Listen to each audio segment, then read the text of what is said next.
മാന്യ പ്രേക്ഷകർക്ക് ഇലഞ്ഞൂർ ബ്ലോഗിൻ്റെ പുതിയൊരു വീഡിയോയിലേക്ക് ഹാർദവമായ സ്വാഗതം. പ്രിയമുള്ളവരെ, കഴിഞ്ഞ 1-2-3 മാസങ്ങൾക്ക് മുമ്പ് നമ്മൾ ഇത് നിത്യവഴുതന എന്ന് പറയുന്ന ഒരു പച്ചക്കറി നമ്മൾ കൃഷി ചെയ്തിരുന്നു. അതിൻ്റെ വീഡിയോ നമ്മൾ ഇട്ടിരുന്നു. അപ്പോൾ അത് തൈ നടുന്നതാണ്, നിത്യവഴുതനയുടെ തൈ നടുന്നതാണ്. അത് കഴിഞ്ഞ് അത് പടർത്തുന്നതും കാണിച്ചു. അപ്പോൾ എന്താണ് നിത്യവഴുതന എന്നും മറ്റ് വഴുതനയുടെ കൂട്ടിരിക്കുവാണോ നിത്യവഴുതന എന്നൊക്കെ കുറേ നമ്മുടെ അഭ്യുതാകാംക്ഷികൾ ചോദിച്ചിരുന്നു.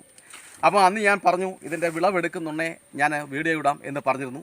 അപ്പോൾ ഇതാണ് നിത്യവഴുതന എന്ന് പറഞ്ഞാൽ. വഴുതന എന്ന പേരുണ്ടെങ്കിൽ തന്നെയും ഇത് വഴുതനയുടെ കൂട്ടൊന്നും ഇരിക്കുമല്ല.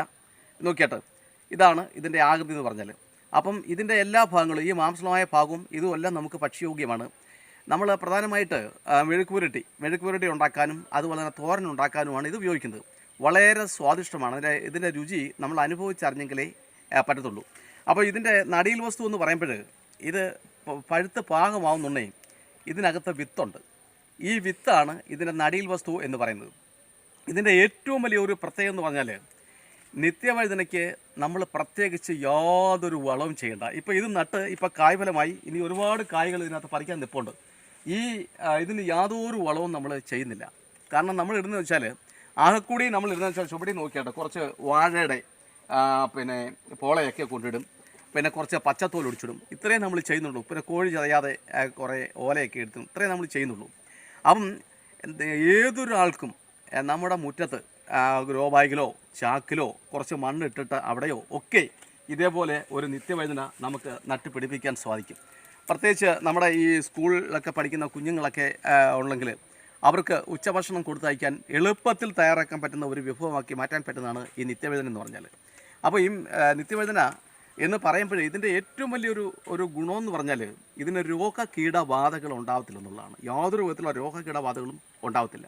അപ്പം നിത്യവഴുതന എന്നാണ് നമ്മൾ പറയുന്നത്. നിത്യം എന്ന് വെച്ചാൽ ദിവസവും ഇതേ കായ്കളുണ്ടാകും. ഈ സസ്യത്തിൽ ദിവസവും കായ്കളുണ്ടാകും എന്നുള്ളതാണ് ഏറ്റവും വലിയ ഒരു സത്യം എന്ന് പറഞ്ഞാൽ.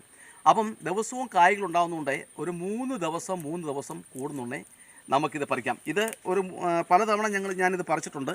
അപ്പം ബഹുമാനപ്പെട്ട എൻ്റെ പ്രേക്ഷകർക്ക് ഇതിനെപ്പറ്റി ഒരു അവബോധം ഉണ്ടാക്കുക, ഇതെന്താണെന്ന് സംശയം ചോദിച്ചവർക്കൊക്കെ ഇതിനെപ്പറ്റി ഒന്ന് മനസ്സിലാക്കുക. അതുകൊണ്ടാണ് ഇപ്പോൾ ഇത് സംബന്ധിച്ച ഒരു വീഡിയോ ഇടുന്നത്. അപ്പോൾ ഇതിൻ്റെ സസ്യം നമ്മൾ നട്ട് കഴിഞ്ഞാൽ നമ്മൾ എത്ര പറിച്ചാലും ഇത് കൂടുതലുണ്ടാകും. അപ്പോൾ 1-2 എണ്ണോ ഒക്കെ എന്ത് ചെയ്യുന്നറിയാമോ, അതിൽ നിന്ന് പഴുത്ത് പാകമായി ഉണങ്ങി ഇതിൻ്റെ വിത്തുകൾ തറയിൽ വീഴും. ആ തറയിൽ വീഴുന്ന വിത്തുകൾ വീണ്ടും അത് കിളിച്ച് പുതിയ സസ്യമായിക്കൊണ്ടിരിക്കും. അങ്ങനെ വീണ്ടും നമുക്ക് ഇതിൻ്റെ ആദായം കിട്ടിക്കൊണ്ടിരിക്കും. ഒരു പ്രാവശ്യം നമ്മൾ നട്ടാൽ മതി. അപ്പോൾ ഇത് പടർത്തുക എന്ന് പറയുന്നുണ്ടെങ്കിൽ ഇതേപോലെ കമ്പ് കുഴിച്ചിട്ട് വേണമെങ്കിൽ നമുക്ക് പടർത്താം. അതല്ലെങ്കിൽ ഏതെങ്കിലും ഒരു വൃക്ഷത്തിൻ്റെ ചുവട്ടിൽ ചാക്കിനകത്തൊക്കെ നട്ട് നമുക്ക് ആ വൃക്ഷത്തെ പടർത്താം. അതല്ലെങ്കിൽ നമുക്ക് വേണേൽ തറയിൽ ഓല വെട്ടിയിട്ട് ആ ഓലയുടെ മണ്ടയ്ക്ക് പടർത്തിയെടുക്കാം. എന്തായാലും നമ്മൾ ശ്രദ്ധിക്കേണ്ട ഒരു പ്രധാനപ്പെട്ട കാര്യം എന്ന് പറഞ്ഞാൽ ഇതിന് നമുക്ക് ചിലവൊന്നുമില്ല. ഒരു പൈസ പോലും ചിലവില്ലാതെ നട്ട് വളർത്തി ആദായം എടുക്കാൻ കഴിയുന്ന ഒരു പച്ചക്കറിയാണ് ഈ നിത്യവഴുതന എന്ന് പറഞ്ഞാൽ. രോഗകീടബാധകളൊന്നും ഉണ്ടാകത്തില്ല. അതീവ സ്വാദിഷ്ടമാണ്. പിന്നെ മരുന്ന് കളിക്കേണ്ട, ജൈവ മരുന്ന് അടിക്കേണ്ട, രാസമരുന്ന് അടിക്കേണ്ട, വളങ്ങൾ ചേർക്കേണ്ട. ആകെ നമ്മുടെ ജോലി എന്ന് വെച്ചാൽ ഗ്രോ ബാഗിലോ ചാക്കിലോ തറയിലോ ഒരു മൂട് നട്ടുപിടിപ്പിക്കുക എന്നുള്ളതാണ്. അപ്പോൾ ഇത് നമുക്ക് വിറ്റാലും നല്ല വില കിട്ടും. ഇപ്പം ഏതാണ്ട് 1 കിലോയ്ക്ക് 50 രൂപ 60 രൂപ വരെയൊക്കെ ഇതിനിപ്പം ഞങ്ങളുടെ ഈ പത്തനംതിട്ട ജില്ലയുടെ പല ഭാഗങ്ങളിലും ഇതിന് വിലയുണ്ട്. അപ്പം അങ്ങനെ നമുക്കൊരു 10-15 മൂട് നമുക്ക് നട്ടുപിടിപ്പിക്കാമെങ്കിൽ ഒരു 3 ദിവസം കൂടുന്നുണ്ടെങ്കിൽ ഒരു 4-5 കിലോ വീതം ഇതിനകത്ത് പറിച്ചെടുത്ത് നമുക്ക് വിൽപ്പന നടത്തുവാൻ സാധിക്കും. അപ്പം നമുക്ക് കറി വെക്കാം, അതിലൂടെ നമുക്ക് വിൽപ്പന നടത്താൻ സാധിക്കും.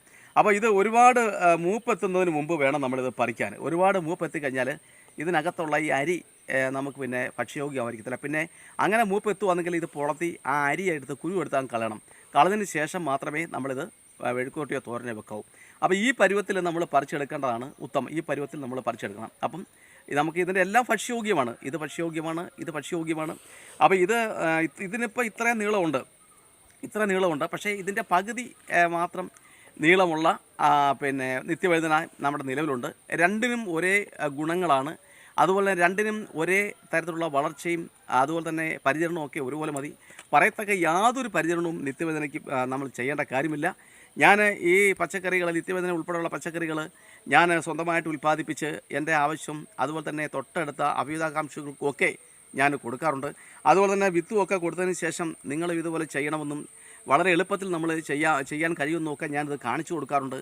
അപ്പം പ്രിയപ്പെട്ടവരെ, എൻ്റെ പ്രേക്ഷകരോട് എനിക്കൊരു അപേക്ഷയുള്ളത്, ഇത്തരത്തിൽ യാതൊരു ചിലവുമില്ലാതെ നമുക്ക് നട്ടു വളർത്താൻ കഴിയുന്നതും ദീർഘകാലം നമുക്ക് വിളവ് തരുന്നതും ആയ ഒരു പച്ചക്കറിയാണ് ഈ നിത്യവഴുതന.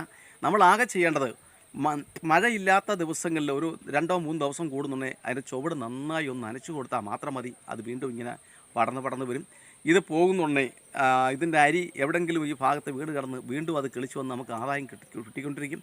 അപ്പോൾ അങ്ങനെ ഇത്തരത്തിൽ നമുക്ക് ചെയ്യാൻ പറ്റുന്ന പഴങ്ങളും പച്ചക്കറികളും ഒക്കെ ധാരാളമായിട്ടുണ്ട്. അതിനെല്ലാം വീഡിയോ ഞങ്ങൾ ഇടുന്നുണ്ട്. അപ്പോൾ ഇത്തരത്തിലുള്ള പച്ചക്കറി നിങ്ങൾ നട്ടുപിടിപ്പിക്കണമെന്നും ഇതിൻ്റെ സ്വാദ് അനുഭവിച്ചറിയണമെന്നും അതുപോലെ തന്നെ നമ്മൾ വെളിയിൽ നിന്നൊക്കെ വാങ്ങിക്കുന്ന പച്ചക്കറികളൊക്കെ വിശ്വാസയോഗ്യമല്ലാതായിരിക്കുന്നു. അതുപോലെ തന്നെ അവയൊക്കെ കഴിക്കുന്ന മൂലമൊക്കെ നമുക്കുണ്ടാകുന്ന ഭവിഷ്യത്തുകളും ഭയങ്കരമാണ്. ഇതൊക്കെ മനസ്സിലാക്കിക്കൊണ്ട് നമുക്ക് ഉള്ള സ്ഥലത്ത് നട്ടുപിടിപ്പിക്കാൻ കഴിയുന്ന കൃഷിരീതികളാണ് ഇലഞ്ഞു ബ്ലോഗ് പ്രക്ഷേപണം ചെയ്തുകൊണ്ടിരിക്കുന്നത്. അപ്പോൾ ഇത് മനസ്സിലാക്കിക്കൊണ്ട് നമുക്ക് ചെയ്യാം. അതുപോലെ തന്നെ വിത്തുകളും ഒക്കെ ആവശ്യമുണ്ടെങ്കിൽ നമ്മുടെ വീഡിയോകൾ സ്ഥിരമായി കാണുന്നവർ ഒക്കെ ആണെങ്കിൽ തീർച്ചയായിട്ടും വിത്തുകൾ നമുക്ക് എടുക്കുന്നതിന് യാതൊരു ബുദ്ധിമുട്ടുമില്ല. പക്ഷേ വിത്തുകൾ കിട്ടിക്കഴിഞ്ഞാൽ അവ നട്ടു വളർത്തി ആദായം എടുക്കണം, അത് പ്രയോജനപ്പെടുത്തണം എന്ന് മാത്രം ഒരു നിബന്ധനയുള്ളൂ. അപ്പം പ്രിയമുള്ളവരെ, ഇത്തരത്തിലുള്ള കൃഷി കാഴ്ചകൾ, ഇത്തരത്തിലുള്ള കൃഷി രീതികൾ കാണുവാൻ, അതുപോലെ തന്നെ ഇത് സമാന ചിന്താഗതിയുള്ളവരിലേക്ക് എത്തിക്കാൻ താല്പര്യമുണ്ടെങ്കിൽ, ഇത് ആദ്യമായിട്ടാണ് ഞങ്ങളുടെ ഈ യൂട്യൂബ് ചാനൽ കാണുന്നെങ്കിൽ ദയവായി അത് ലൈക്ക് ചെയ്യുകയും ഷെയർ ചെയ്യുകയും സബ്സ്ക്രൈബ് ചെയ്യുകയും ചെയ്യുക. അതുപോലെ തന്നെ നമ്മുടെ ഈ യൂട്യൂബ് ചാനൽ തുടക്കം മുതൽ തന്നെ ഇപ്പോൾ വരെ എല്ലാവിധ പ്രോത്സാഹനങ്ങളും നൽകിക്കൊണ്ടിരിക്കുന്ന എല്ലാ മാന്യപ്രേക്ഷകർക്കും ഞാൻ നന്ദി പറയുകയാണ്. ഞാൻ വീഡിയോ ഇടുമ്പോൾ തന്നെ വരികയും അത് കാണുകയും വേണ്ട പ്രോത്സാഹനം നൽകുകയും ചെയ്തുകൊണ്ടിരിക്കുന്ന എല്ലാ മാന്യ വ്യക്തികൾക്കും ഞാൻ ഒരിക്കൽ കൂടി നന്ദി പറയുന്നു. എല്ലാവർക്കും നന്ദി, നമസ്കാരം.